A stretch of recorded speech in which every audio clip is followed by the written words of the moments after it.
अगर आपको धुरंधर ये फिल्म प्रोपेगेंडा फिल्म लगती है तो ये वीडियो बिल्कुल मत देखना, क्योंकि मैं एक ऐसी बात बताने वाला हूँ जिससे आपका दर्द डबल होने वाला है। और ये पीक डिटेलिंग नहीं है, ये उससे कुछ और भी इंपॉर्टेंट बात है। हो गया आपका सब वीडियोस देख के उसमें पीक डिटेलिंग। भाई तेरे को पता है, जब वो आलम बोलता है उसकी बैक स्टोरी, तो उसका जो स्टोरी है वो बाद में बताया नहीं है। नहीं नहीं, उसने बताया है, क्योंकि वो बरेली का एक पॉकेट मार होता है।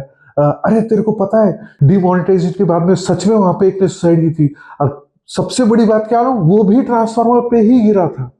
देखो पता है, जो जमाली का कैरेक्टर है, वो जमाली का कैरेक्टर वाला बंदा सबको बोलते फिर रहा था धुरंधर 1 में कि ये मेरे पे बनाई है, और 2 में उसका बुच्चन लग गया है। One of the most interesting thing which has happened with Dhurandhar 2 specially is the pace of the film. इस फिल्म का पेस इतना फास्ट है कि जब फिल्म खत्म हो जाती है तो आदमी को रिकॉल करके करके सोचना पड़ता है उसको।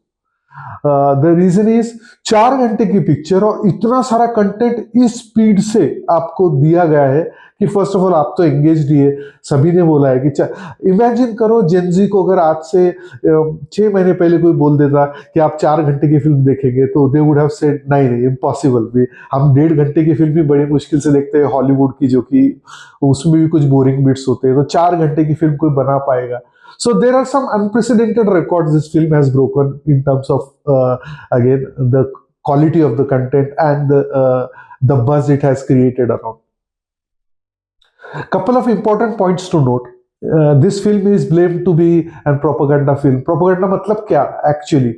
तो प्रोपेगेंडा मतलब भाई, इसने सरकार के जो डिसीजंस लिए गए उसके फेवरेबल या उसके फेवर में सभी बातें बताई गई। ये and he Aditya Dhar as a filmmaker is soliciting one party's opinion and the decisions made in this film. ये इसके लिए ये प्रोपेगेंडा है भाई, आप ऐसे कैसे कर सकते हो? That is the objection mostly people have. तो there are similar precedences before, जैसे मिशन कश्मीर विनोद चोपड़ा, जो सबको पता है कि he is kind of, again I don't want to draw judgement, but उनका थिंकिंग जो है लेफ्टिस्ट टाइप ही है।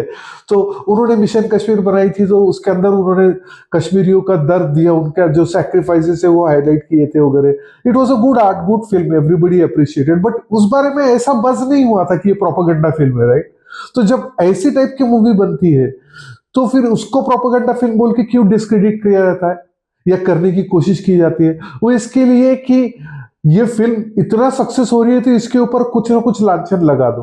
हालांकि ये बात सही है कि टाइम लैप के ऊपर या आप कुछ फैक्चुअल्स देखेंगे तो जो कैरेक्टर्स है, जो उनका लुक है, जो उनके बैकग्राउंड बताया, वो डेथ है, वो सब बातें शायद लाइन अप राइट करे, बट आप क्रोनोलॉजिकली पुट करें तो शायद उन डेथ्स के और बाद में जो डिमोनेटाइजेशन है, कुछ बातों में क्रोनोलॉजी में इधर उधर होगा। But hey, if a filmmaker is taking a choice to make a favorable story to show some message, then nothing wrong with it, as long as it is engaging and his intent is good, or rather film is truthful, or the art in this case is truthful. So I don't see any problem with that. मैं वो बात बताऊंगा कि propaganda जो उनको समझते हैं उनके लिए सबसे पेनफुल बात क्या है, वो सबसे लास्ट में बताऊंगा। उससे पहले एक और पॉइंट पे बोलना चाहूंगा कि जिस बात के लिए ये फिल्म को सबसे ज्यादा डिस्कस किया जाना चाहिए, जो मेन क्वालिटी बात है, वो ये है कि 4 घंटे इस फिल्म ने सबको एंगेजिंग रखा, दैट इज पॉइंट 1।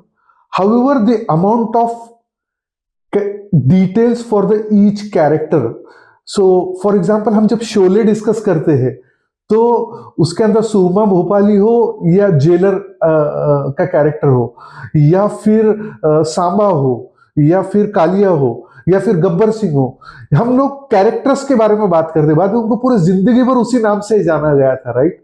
सो अभी आपने देखा होगा संजय दत्त या कोई वॉकआउट कर रहे तो जमाली जमाली सब बोल रहे। सो जब कैरेक्टर्स इतने फेमस हो रहे, इसका मतलब every character has been identified and placed exactly the way it should be. So full marks for characterization, क्योंकि ये one of the most important aspect है सभी कल्ट फिल्म्स का, आप अगर ध्यान से सोचेंगे तो। सो हर कल्ट फिल्म के मेनली कैरेक्टर्स और स्पेसिफिक सीन्स याद रहते हैं, इसीलिए उनको कल्ट बोलते हैं, क्योंकि वो डेली रोजमर्रा की जिंदगी का पार्ट बन जाते हैं। So this film has great characterization. That is second point, apart from the great engagement and the pacing of the story.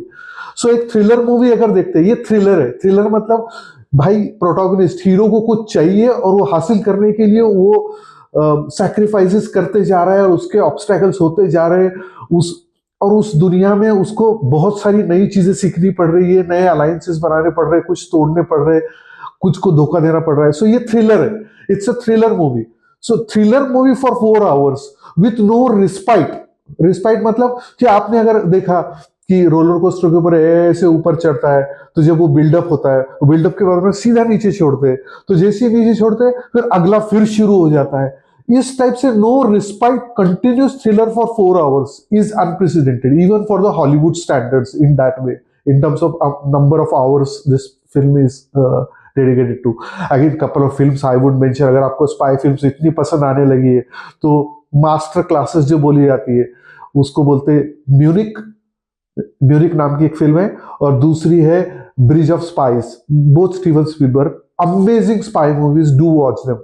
Anyways, coming back to the point, one of the most important point जो आदित्य धर ने इस film में किया है as a film maker, जो बहुत कम films में होता है, ये अभी तक हॉलीवुड में ही ज्यादा होता है, जैसे क्रिस्टोफर नोलन हो या फिर स्टीवन स्पीलबर्ग या इन सब ग्रेट डायरेक्टर्स के through, was the immersive way of film making. आपको ये फिल्म इतनी अच्छी और इतनी हार्ड हिट क्यों हुई है?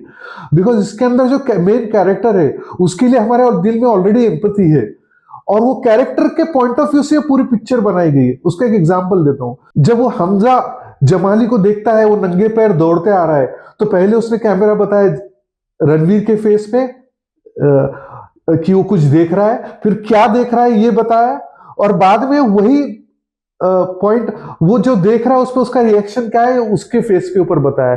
वही बात वो कार में बैठने लगता है नंगे पैर, तो फिर से वही बात बताया. और पूरी फिल्म में ये ट्रेंड यूज किया है उसने कि इसके पॉइंट ऑफ व्यू से ये देख क्या रहा है, ऑब्जर्व क्या कर रहा है, और वो क्या जो भी जैसे वो विस्फोट होने वाला होता है तब भी उसका जो way of point of view है वो पॉइंट ऑफ व्यू से बता के फिर कट्टू बता के.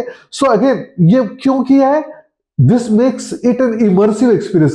You feel as if you are watching it. And पूरी फिल्म में ये यूज किया है. जनरली क्या होता है, आप देखना स्टार्ट में क्रिस्टोफर नोलन की मूवी में एक छोटे छोटे कट शॉट होते हैं, ड्रॉवर खुल रहा है उसमें कुछ रख रहा है, एक घड़ी कर रखी है उसको देख रहा है, फिर बाद में वो जो देख रहा है, ये जो film way of film making है इमर्सिव. ये immersive film making for a thriller film for a 4 hours is unprecedented, not even in Hollywood. कुछ लूज पॉइंट्स है. फॉर एग्जाम्पल, जब लास्ट में मेजर इकबाल को वो मारने लगता है तो उसके पैर काट देता है एंड ऑल फाइन, बट उसके बाद में जो डायलॉग बाजी बताई है काफी सारी बताई है, थोड़ा सा ज्यादा लग गया हो. बट एनीवेज, छोटे मोटे ब्लेमिशेस से हम बड़े आर्ट को खराब नहीं बोल सकते. Majority of the stuff is really great in terms of immersive filmmaking, pacing, and the level of engagement. Another aspect जो सबसे important aspect है जिस बारे में बात नहीं की गई या ज्यादा बात कोई कर नहीं रहा है, बैकग्राउंड म्यूजिक. भाई इस फिल्म में जो बैकग्राउंड म्यूजिक यूज किया ना बहुत ही ऑड है और एक्सट्रीमली डेयरिंग है. एक्सट्रीमली डेयरिंग बोलता हूँ, it could have been great flop just because of background music. गाली खा सकता था. उसने बैकग्राउंड म्यूजिक में मैक्सिमम गाने यूज किए हैं जो सिचुएशन को डिपिक्ट कर रहे हैं, but not necessarily in the exact way, but in literally ironically little funny way. जैसे खलनायक का तम्मा तम्मा का गाना शुरू किया उन्होंने वो स्टार्ट में, अगेन थोड़ा रेप्टअप यूज किया, ये एज इट इज गाने नहीं यूज किए, उनको थोड़ा सा पेपअप किया है, स्पीड और उसके पेसिंग थोड़ी चेंज की है. बट इतने सारे गाने जो ऑलरेडी रिलीज है as a background music for the most important scenes is extremely risk taking choice as a director. So hats off for Aditya Dhar to actually make that choice. I don't think many would take that choice as a filmmaker. इसके लिए this guy कोशिश होना चाहिए. आदित्य धर should not get too close to Bollywood and become one of the any other Bollywood filmmakers. He should stay away with his fresh thoughts. Especially वो last और Rasputin का जो गाना उसने डाला है ना, बेसिकली वो गाने के ये गाने रैंडम नहीं है. या सिर्फ म्यूजिक के लिए डाले, उसके लिरिक्स का मीनिंग है।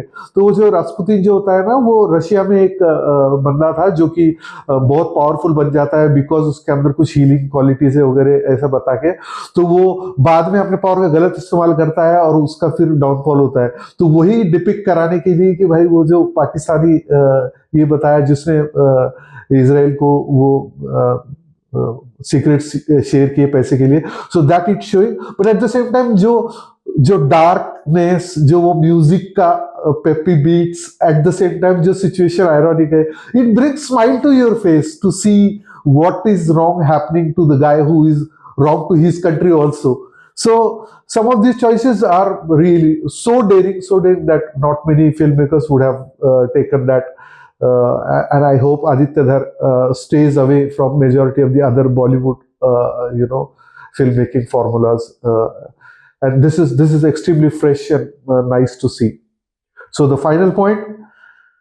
Those who think this is a propaganda movie, obviously वो मिशन कश्मीर या ऐसे 50 एग्जाम्पल्स है उसके बारे में, वो तो कभी कुछ बोलेंगे नहीं, लेकिन उनका दर्द डबल होने वाला है। डबल इसलिए होने वाला है कि ये फिल्म ने अभी रिलीज चल ही रहा है, अभी एक ही हफ्ता हुआ है।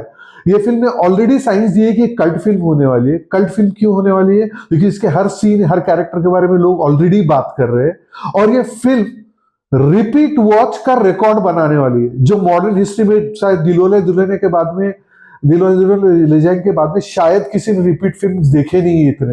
ये फिल्म्स रिपीट, लेकिन रिपीट क्यों करेंगे लोग? वो रिकॉल करने के लिए कि एक्चुअली इसका मतलब क्या है, एक्चुअली इसने ये ऐसा क्यों डाला है, एक्चुअली उसने वो जो शॉप जो दी है उसका नाम उसने जो डाला है वो तो एक यूट्यूब या एक फेसबुक रील थी यार, अच्छा उसको उसने स्पॉट किया, वहां पे डाला। ये छोटे छोटे डिटेल स्टडी करने के लिए और फिर से एंजॉय करने के लिए, सेम सीन्स के लिए।